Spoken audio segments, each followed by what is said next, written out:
You awaken in darkness, entombed in a chamber of wax. The air is heavy and stale, pressing against your body as you twist and shift.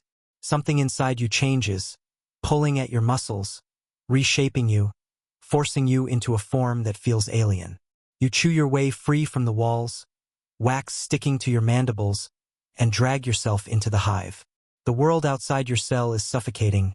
Everywhere, thousands of bodies crawl and pulse, their wings vibrating in a restless hum that rattles through the comb. You don't pause to adjust. Instinct drives you forward. Your first task comes without instruction. Remove the dead.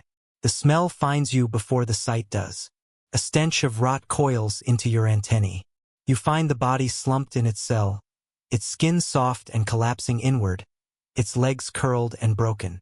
You seize it, sticky fluids clinging to your jaws, and drag it away. The others don't notice.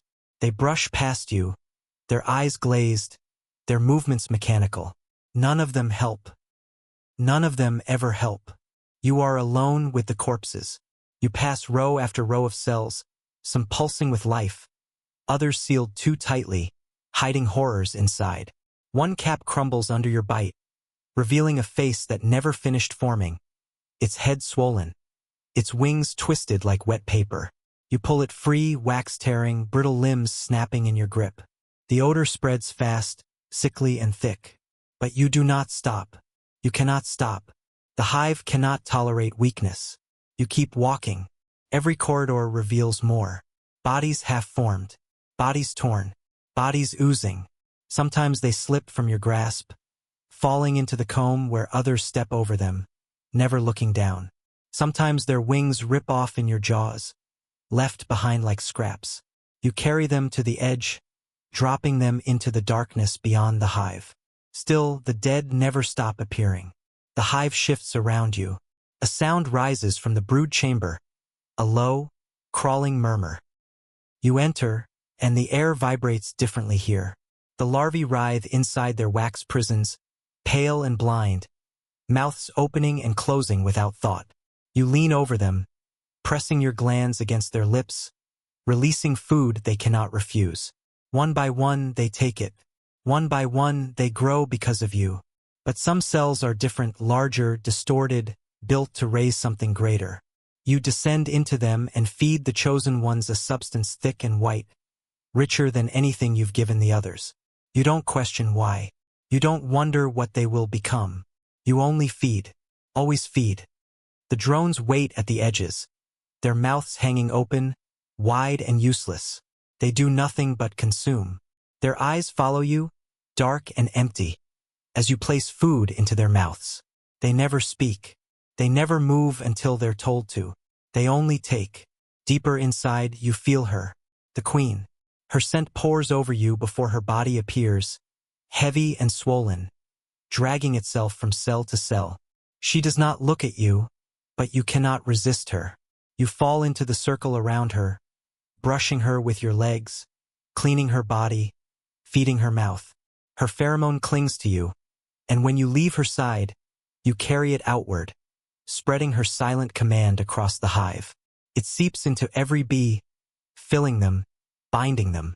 No one questions. No one resists. The hive never sleeps. The hive never stops. Foragers return drenched in pollen, their legs thick with golden clumps. You meet them at the entrance and take the load, pressing it into the comb, sealing it with honey. Hours blur together as you mix, pack, and build. The air grows hotter, stifling. You spread your wings and beat them until your muscles burn, until sweat drips from your body and water carried by others evaporates on your back, dragging the heat away. You do this until your mind begins to fade. There are no choices here, only functions, only roles. Then comes the guarding. You stand at the entrance, your body tense, your stinger sharp. Strangers approach. Their scent does not belong. You lunge at them, tearing and striking until their bodies fall twitching to the ground. The wasps circle, their shadows darting at the edge of the hive. You charge at them too, your body colliding with theirs, wings thrashing, mandibles locking. One sting is enough to kill you, but still you do it without hesitation. And then, At last, the hive pushes you outward. You rise into the air, carried by wings that have finally hardened. The world outside is vast, but it offers no mercy. Flowers stretch in every direction, their scents heavy and overwhelming. You land, scrape the pollen, press it into the baskets on your legs, and drink deeply of the nectar. Fills your pouch, sweet and heavy. But you will not stop now. You cannot stop. You will fly until your wings tear, until your body cracks, until the hive has used you completely. Every beat of your wings is one closer to the end. And when you fall, the hive will not mourn. Another will take your place. Another will clean your body, drag it from the chamber, and cast it into the shadows where all the others wait. Because in the hive, nothing lives for itself. Nothing escapes, not even you.